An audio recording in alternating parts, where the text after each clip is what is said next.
Okay, let us look at alkanes.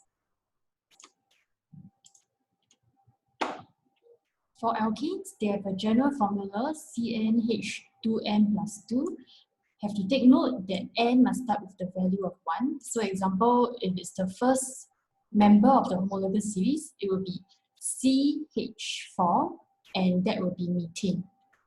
For their states, the first few in the group will exist as gases because they are smaller molecules, so therefore there are greater intermolecular forces between them and lesser energies needed to break.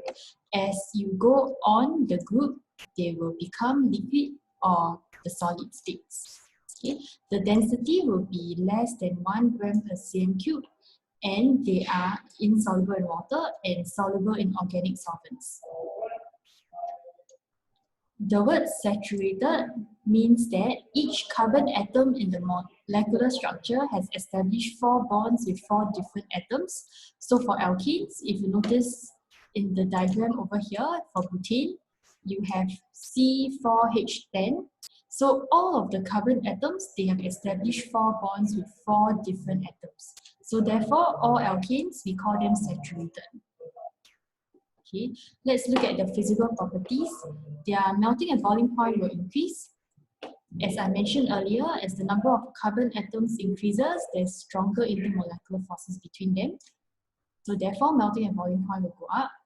They become more viscous. Viscous meaning they flow less easily because as the molecular size increases, the intermolecular forces of attraction between the molecules also increase. So therefore, they flow less easily.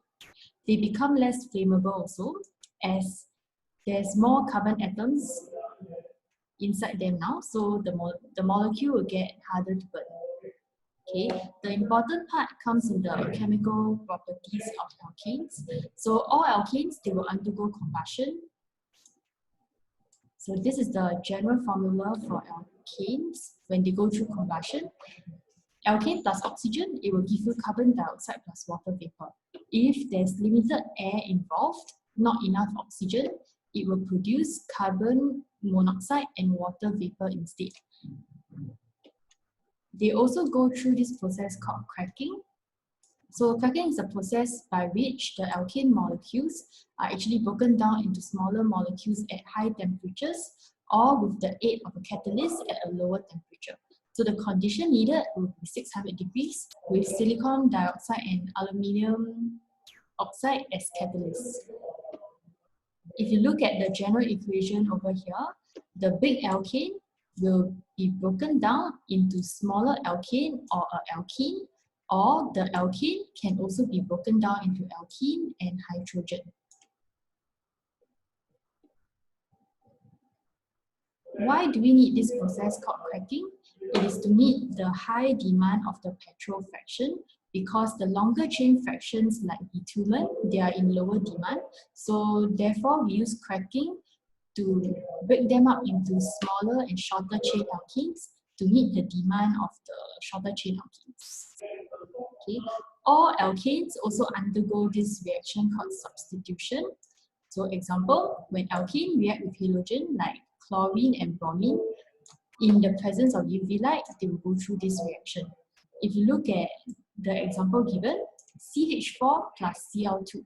So during substitution, one of the Cl atom will be going into the methane molecule and one of the H atom will be coming out. So that's called substitution. So end up you'll get this molecule here, CH3Cl, and because one of the H comes out, so it forms a bond with the leftover Cl atom, so you'll get HCl.